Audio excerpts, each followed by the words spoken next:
నమస్తే, నేను కిషోర్ కుమార్. ఈ వీడియో మీరు మొదటిసారి మన ఛానల్లో చూస్తున్నట్టయితే దయచేసి ఈ ఛానల్ని సబ్స్క్రైబ్ చేయండి. అదేవిధంగా కింద మీకు హైప్ బటన్ కనిపిస్తే దాన్ని ప్రెస్ చేసి మాకు పాయింట్లు ఇవ్వడం కూడా మర్చిపోకండి. మీ ప్రోత్సాహమే మాకు కొండంత బలాన్ని ఇస్తుంది.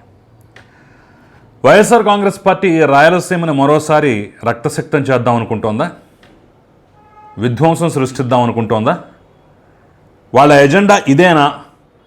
అవసరమైతే రక్తపుటేరులు పారించైనా సరే అస్థిరత క్రియేట్ చేయాలనేటటువంటి ఎజెండా మీదే వాళ్ళు పట్టు కూర్చున్నారా? నేను మాట్లాడినటువంటి మాటలు, ఈ స్టేట్మెంట్లు మీకు కాస్త అతిగా ఉండొచ్చేమో, బట్ ఈ వీడియో చూస్తే మాత్రం నిజమే, కరెక్టే అనేటటువంటి భావన మీకు కూడా కలుగుతుంది. జస్ట్ ఈ క్లిప్ ఒకసారి చూడండి.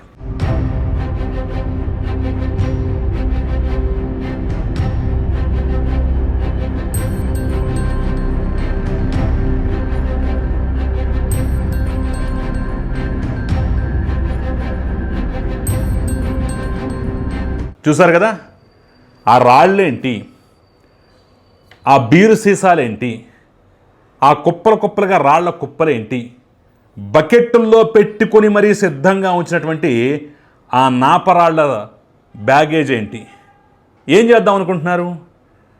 ఇదే బీరు సీసా ఎదుటిగా వస్తున్నటువంటి వ్యక్తి మీదకి విసిరితే ఎక్కడ తగులుతుంది, ఎంత విధ్వంసం అవుతుంది, మనిషి ఉంటాడా పోతాడా? ఆ బకెట్లో పెట్టినటువంటి ఆ రాళ్లను తీసి విసిరితే ఒకవేళ పొరపాటున తలక గురి పెడితే తలకాయ చెప్పు ఉంటుందా, లేచిపోతుందా? ఆ కంకర్రాళ్ళు గురి చూసి కొడితే అదే కనుగుడ్డుకో ఇంకో చోట కణతలకో తగిలితే మనిషి అనేవాడు బ్రతుకుతాడా? పోనీ కంటికే తగిలిందంటే అసలు కనుగుడ్డు ఉంటుందా, లేచి ఎగిరి అవతల పడుతుందా? అంటే ఏం చేద్దాం అనుకుంటున్నారు? ఎంత విధ్వంసం సృష్టిద్దాం అనుకుంటున్నారు? ఇది ఎక్కడో కాదు, సాక్షాత్తు వైఎస్ఆర్ కాంగ్రెస్ పార్టీ నాయకుడు, రాప్తాడు మాజీ ఎమ్మెల్యే తోపుదుర్తి ప్రకాష్ రెడ్డి ఇంట్లో ఏర్పాటు చేసుకున్నటువంటి సరంజామా. ఇక నాటు బాంబులు, కత్తులు అక్కటే మిగిలాయి. బహుశా అది పోలీసులకు దొరకలేదో, నిజంగా వాళ్ళు దాన్ని అక్కడ స్టాక్ పెట్టుకోలేదో మొత్తానికి తెలియదు. కానీ కంకర్ రాళ్ళు, రాళ్ల గుట్టలు, ఇంటా బయట రాళ్ల గుట్టలు, స్పెషల్గా తెప్పించి పెట్టుకున్నటువంటి సంచుల్లో నిల్వ చేసుకున్నటువంటి ఆ బీరు సీసాలు, ఇవన్నీ ఈరోజు తెలుగుదేశం పార్టీ పిలుపునిచ్చినటువంటి తోపుదుర్తి ప్రకాష్ రెడ్డి నివాసం ముట్టడికి సంబంధించి కార్యకర్తలు ఎవరైనా వస్తే, నాయకులు ఎవరైనా వస్తే, పెద్ద ఎత్తున క్రౌడ్ వస్తే వాళ్ళ మీదకు విసిరి వాళ్ళ తలకాయలు బద్దలుగొట్టి వాళ్ళ ప్రాణాలు తీసి రక్తపుటేరులు పారించడానికి ఏర్పాటు చేస్తున్నటువంటి ప్రణాళిక అన్నమాట. లక్కీగా మరి పోలీసులకు ఎవరైనా సమాచారం ఇచ్చారో లేదంటే పోలీసులు వాళ్ళంతటా వాళ్ళు వచ్చి సెర్చ్ చేశారో తెలియదు. కానీ మొత్తానికైతే ఆ కుట్ర అనేది ఈ రకంగా భగ్నం అవటం మొదలుపెట్టింది. ఏం చేద్దాం అనుకుంటున్నారు? రాయలసీమను మళ్ళీ రక్తపాతంలోకి తీసుకొద్దాం అనుకుంటున్నారా? అదే ప్రాంతంలో కదా కియా పరిశ్రమ ఏర్పాటు చేసింది. వర్షాలు లేక కునారులుతున్నటువంటి అనంతపురం జిల్లాలో ఈరోజు కార్ల పంట పండుతుంటే ఆ అభివృద్ధి వైపు వెళ్ళకుండా ఇంకా అరాచకం వైపు, రాళ్ల కుప్పల వైపు, కంకర్రాళ్ళ వైపు, బీరు సీసాల వైపు పెట్టుకొని వీటితోటి శత్రువుని పడగొట్టాలి, లేదంటే మనకు ఎదురొచ్చిన వాడిని, మనకి అడ్డొచ్చిన వాడిని చంపేయాలనేటటువంటి కుట్రలు దేనికి తీసుకెళ్తున్నారు మీరు? ఈ యొక్క రాష్ట్రాన్ని, రాష్ట్ర ప్రజలను దేనికి తీసుకెళ్తున్నారు? సరే, మీకు మధ్య వివాదం ఉందనుకుందాం. వివాదం ఉంటే ఈ స్థాయిలో విధ్వంసానికి ప్లాన్ చేయాలా? పోలీసులే అలర్ట్ అవి అటు ఆ పక్షాన్ని ఇటు ఈ పక్షాన్ని ముందస్తు అరెస్టులతోటి, ముందస్తు నిర్బంధాలతోటి కట్టడి చేయకుండా ఉంటే ఈరోజు ఏం జరిగేది? ఎంత రక్తపాతం సృష్టించేవాళ్ళు. ఇక విచిత్రమైన విషయం ఏంటంటే, ఈ వివాదం మొదలైంది చాలా చాలా సిల్లీ అంశం మీద. కొద్ది రోజుల క్రితం తోపుదుర్తి ప్రకాష్ రెడ్డి అతను ప్రయాణిస్తున్న దారిలో ఎదురుగా ఒక టిప్పర్ లారీ అడ్డొచ్చిందట. మరిది కావాలని అడ్డొచ్చిందా లేదంటే యాక్సిడెంటల్గా జరిగిందా మొత్తానికి తెలియదు. కానీ టిప్పర్ లారీ అడ్డొచ్చింది. ఇక అక్కడి నుంచి మొదలు పెట్టారండి రత్సారభసంతా. ఆ తర్వాత ఆయన రావటం, ప్రెస్ మీట్ పెట్టడం, నన్ను చంపడానికి కుట్ర చేస్తున్నారు, నన్ను చంపడానికి టిప్పర్ లారీని పంపించారని చెప్పేసి మొదలుపెట్టాడు. సరే, రాజకీయ నాయకుడు రాజకీయాలే మాట్లాడతాడు, ప్రతి ఒక్కదాన్ని రాజకీయంగా ఉపయోగించుకుంటాడు కదా అని చెప్పేసి చాలామంది భావించారు. ఓకే, అతనికి అనుమానం ఉందేమో, ఆ లారీ తనను గుద్దటానికే వచ్చిందని చెప్పేసి అనుమానం ఉందేమో అని చెప్పి చాలామంది భావించారు. అతనికి కూడా అనుమానం ఉండొచ్చు, దాని మీద పోలీస్ కేసు పెట్టవచ్చు, ఎంక్వైరీ చేయమనొచ్చు, అనుమానాలు నివృత్తి చేయమనొచ్చు. ఒకవేళ పోలీసులు కేసు తీసుకోకపోయినా లేదంటే సరిగ్గా ఇది చేయకపోయినా సరే పోరాడే హక్కు, మాట్లాడే హక్కు ఉంటాయి, దాన్ని ఎవ్వరూ కాదనరు. కానీ ఏ సాక్ష్యం ఏ ఆధారం లేకుండా ఆ ప్రాంతపు నాయకులైనటువంటి సురేంద్రబాబు, పరిటాల శ్రీరామ్, పరిటాల సునీత, వాళ్ళ కుటుంబం, ఎంఎస్ రాజు వీళ్ళందరూ కలిసి తనను అంతమొందించేందుకు కుట్ర పన్నారు. వాళ్ళు పంపించిన టిప్పర్ లారీ ఎస్ఆర్సి కంపెనీ అట. అది కళ్యాణదుర్గం, అనంతపురం ఆ ప్రాంతాల్లో ఈ నిర్మాణ రంగానికి అదేవిధంగా ఈ కన్స్ట్రక్షన్ బిజినెస్కి సంబంధించి అదేవిధంగా ట్రావెలింగ్ కోసం ఉపయోగించేటటువంటి లారీ, సరుకు రవాణా కోసం ఉపయోగించేటటువంటి టిప్పర్ లారీ ఎస్ఆర్సి కంపెనీ అట. ఆ ఎస్ఆర్సి కంపెనీ సురేంద్రబాబుది అని చెప్పేసి వాళ్ళు ఆరోపిస్తున్నారు. నిజమా కాదనేది తెలియదు. సరే, అయినా కాకపోయినా కాసేపు పక్కన పెడదాం. వచ్చింది, దాని మీద అతనికి అనుమానం ఉంది, అనుమానం ఉంటే కేసు పెట్టవచ్చు, లేదంటే మాట్లాడవచ్చు. కానీ పని కట్టుకొని ఇదిగో సురేంద్రబాబు, ఇదిగో ఎంఎస్ రాజు, ఇదిగో పరిటాల శ్రీరామ్, ఇదిగో పరిటాల సునీత వీళ్ళందరూ కలిసి నా మీద కుట్రబని నన్ను చంపేందుకు చేశారని చెప్పేసి పెద్ద ఎత్తున ఆరోపణ. మరి ఆరోపణ చేస్తే వాళ్ళు ఎందుకు కూరుకుంటారు? నీ దగ్గర ఆధారాలు లేకుండా నన్ను చంపడానికి కుట్ర చేస్తున్నారు. మిగతా అంశాలు కాసేపు పక్కన పెడదాం. అవినీతి అన్నా ఇంకోటన్నా రాజకీయ నాయకులు ఒక్కోసారి స్పందించవచ్చు, ఇంకోసారి స్పందించకపోవచ్చు. హత్యా ప్రయత్నం అనేటటువంటి అంశాన్ని తెర మీద తీసుకొచ్చినప్పుడు ఖచ్చితంగా మాట్లాడతారు. అటు నుంచి కూడా రిటార్ట్ వచ్చింది. ఇక ఇంతకు మించి శృతి మించింది పాకాన పడ్డది అన్నట్టుగా ఇదే ఎంఎస్ రాజు మీద పెద్ద ఎత్తున ఆరోపణ చేశాడు. ఇతను అవినీతి పరుడని, భూ కబ్జా ఆరోపణలని, ఇవన్నీ చాలా చేశాడు. చివరికి నారా లోకేష్ బినామీగా క్రియేట్ చేసేటటువంటి ప్రయత్నం కూడా చేశారు. ఎందుకంటే ఇక్కడ ఇంకో ట్విస్ట్ ఉంది. ఈ తోపుదుర్తి ప్రకాష్ రెడ్డి నివాసం ఉంటున్నటువంటి అద్దెలు ఏదైతే ఉందో దాన్ని ఎంఎస్ రాజు కొనుగోలు చేసేందుకు అగ్రిమెంట్ చేసుకున్నాడట, దాదాపు 2 కోట్ల రూపాయలతోటి.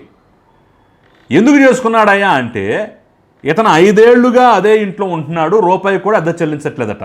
అసలు ఆ ఇల్లు కూడా వైసీపీ నాయకుడిది. శ్రీను అనేటటువంటి వైసీపీ లోకల్కి సంబంధించినటువంటి నాయకుడు, కార్యకర్త, మొత్తానికి అతనికి చెందినటువంటి నివాసం అట. 5 ఏళ్లుగా ఉంటున్నాడు, రూపాయి అద్దె చెల్లించట్లేదు, ఫ్రీగా ఉంటున్నాడు. కాబట్టి మరి ఈ ప్రాపర్టీని నేను అమ్మకానికి పెడదామనుకున్నారో, లేదంటే ఎంఎస్ రాజుని కలిసి సార్ ఇలా పరిస్థితి ఉంది, మీరు కొంటే కొనుక్కోండి, మంచి ప్రాపర్టీ, నాకు ఏ రకమైన ఉపయోగం లేదని చెప్పేసి మరి అతను ఏమైనా రిక్వెస్ట్ చేసాడో. మొత్తానికి సరే, వాళ్ళిద్దరి మధ్య ఉన్నటువంటి రాజకీయ విభేదాల కారణంగా కావచ్చు, ఇతను ఎక్స్పోజ్ చేసే ఉద్దేశంతో కావచ్చు, మొత్తానికి అగ్రిమెంట్ చేసుకున్నారు. ఈ ట్విస్ట్ని అడ్డం పెట్టుకొని, లేదంటే ఈ అంశాన్ని అడ్డం పెట్టుకొని చిలవల పలవలుగా ఎంఎస్ రాజు మీద పడ్డాడు. ఎంఎస్ రాజు ఎందుకు కూరుకుంటాడు? ఎంఆర్పిఎస్ ఉద్యమం నుంచి వచ్చినవాడు. నువ్వు ఆధారాలు లేకుండా, సాక్ష్యాలు లేకుండా నా మీద అనవసరంగా బురద జల్లుతున్నావు, నువ్వు నిరూపించు, సాయంత్రం 5 గంటల లోపల నిరూపించకపోతే నీ ఇంటిని ముట్టడిస్తాం, చెప్పులతో కొడతామని చెప్పేసి తీవ్రంగానే వ్యాఖ్యలు చేశారు. సరే, చెప్పులతో కొడతామనేటటువంటి వ్యాఖ్య కరెక్టా కాదా, చేయొచ్చా లేదనేది వేరే డిబేట్. ఒకవేళ శృతి మించి మాట్లాడినట్టుంటే ఎంఎస్ రాజుది కూడా తప్పే. ఇల్లు ముట్టడిస్తామనేది ఇది రాజకీయపరమైనటువంటి ఒక నినాదం. నువ్వు నిరూపించు, లేకపోతే నేను ఇల్లు ముట్టడిస్తాం, నువ్వు ఫలానా ఇది చెయ్యి, లేకపోతే ఇప్పుడు గవర్నమెంట్ను కూడా అనేక సందర్భాలు మనం డిమాండ్ చేస్తాం. మేము కలెక్టరేట్లు ముట్టడిస్తాం, మేము సచివాలయం ముట్టడిస్తాం, మేము అసెంబ్లీ ముట్టడిస్తాం అని చెప్పేసి ఎంతమంది ఎన్ని రాజకీయ పార్టీలు ఇప్పటికీ పిలుపునివ్వలేదు? ఇది కూడా అలాంటిదే.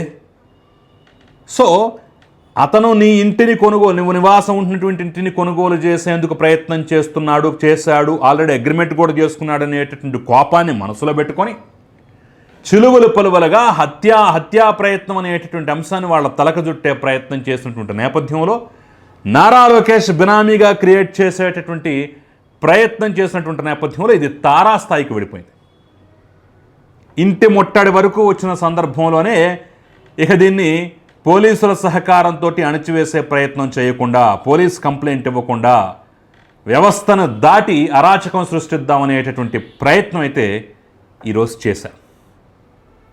లక్కీగా మరొకసారి చెప్తున్నా, లక్కీగా బయటపడ్డారు తప్ప లేకపోతే ఎన్ని తలలు బగిలాయో, ఎంత రక్తపాతమే. పోలీసులు కూడా ఉదాసీనంగా వదిలేస్తే, సెర్చ్ చేయకుండా, వాటన్నిటిని తీయకుండా, వాటన్నిటిని నిర్వీర్యం చేయకుండా వదిలేస్తే ఆ రాళ్లు తగిలి ఎన్ని తలలు బగిలేవో, ఆ బీరు బాటిళ్ళు తగిలి ఎంతమంది ప్రాణాలు కోల్పోయేవాడు.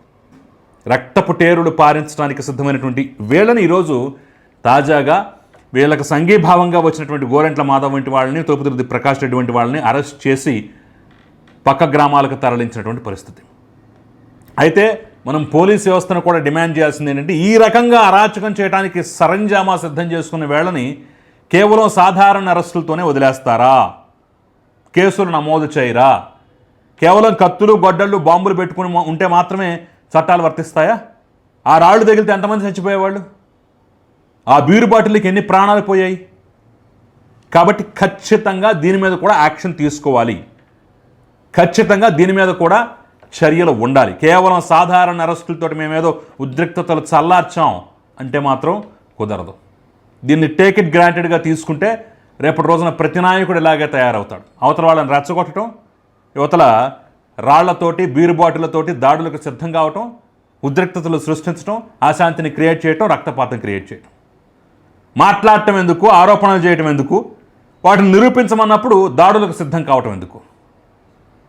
సో ఇది ఒక గుణపాఠంగా ఉండేలా పోలీస్ వ్యవస్థ ఈ అంశంలో కూడా చర్యలు తీసుకోవాలి. తప్పెవరిదైనా సరే, ఒకవేళ ప్రకాష్ రెడ్డి చెప్తున్నట్టుగా తన మీద హత్యా ప్రయత్నం జరిగిందంటే ఆ యాంగిల్లో కూడా మీరు విచారణ చెయ్యండి.